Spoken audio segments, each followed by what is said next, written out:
Hey, this is Josh from Cody Cove Farm, and today we're going to take a look at a great tropical vegetable for Florida called winged bean. This is a relatively underexploited crop for Florida gardens. I don't see a whole lot of people growing it. But to start, we should say that a lot of people kind of operate with the idea that in Florida, the summertime is a lot like the winter up north, where it's too hot and humid and you just don't mess with gardening. Because most of our garden plants that we think of being real popular, tomatoes, cabbages, lettuce, things like that, don't like our heat and humidity. So part of what we're trying to do at Cody Cove Farm is to push the envelope more towards what are things that actually prefer our Florida heat and humidity, and not just tolerate it, but actually love the months of June, July, August, September here in Florida. So winged bean is an example of that. This is a tropical vegetable that's kind of like a green bean, though they're this odd shaped winged things, which is why they're called winged bean.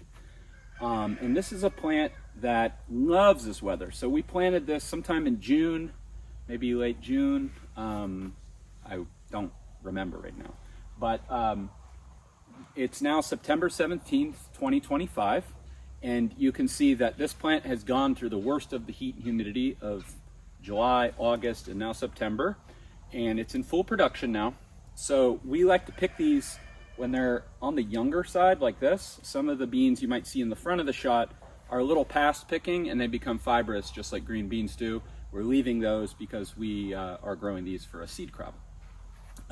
So as you'll see in the video, these beans are very, very productive at a time of year when not a lot of other vegetables for vegetable gardens, in terms of annual crops, there's not so many things, at least that most of us are used to eating.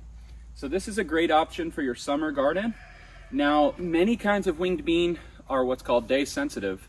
They don't produce flowers until the days shorten up, which for us here in this hemisphere is in the fall time.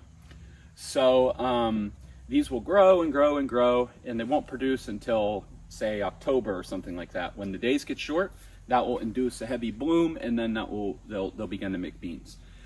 This is a very special, unique variety that's day neutral. So it will produce at the longest day of the year here in Florida on June 21st. That's our the longest day. These can still bloom and produce. So that means what we have here is a great summertime vegetable. So these are quite good. You can eat them raw. We really have been enjoying eating these cooked.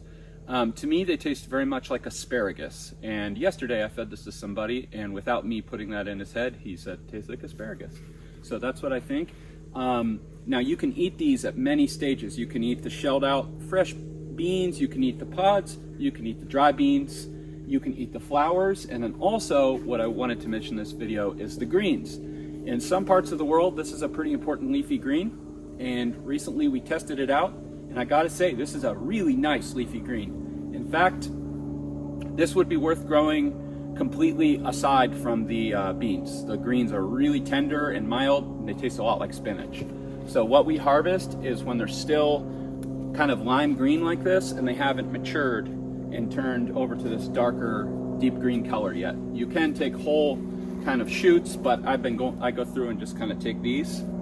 And then you have to, there's so much vigor that you do have to kind of comb through here to get the beans. But right now, these are super loaded and they are covered in flowers, so they're gonna continue to be loaded. They show no sign of disease or pest issues right now. Or, a little bit, but very minimal. And I don't know how long these will go, but we really are looking like they're gonna go and go and go. So we do offer seed of this on codycovefarm.com. We're really working towards having a steady supply of this seed, which is why we have this nice big plot of this. So consider winged bean. Now also, just because it's tolerant of summer doesn't mean you can't grow it a little bit outside of that. You can grow this in the spring and the fall. Not so sure about winter. If you don't have frost, maybe possible, but I don't know. But probably for about 8 months of the year, this can grow in your garden. All right, so that's winged bean, Sophocarpus tetragonus, and we hope you'll consider that for your Florida garden.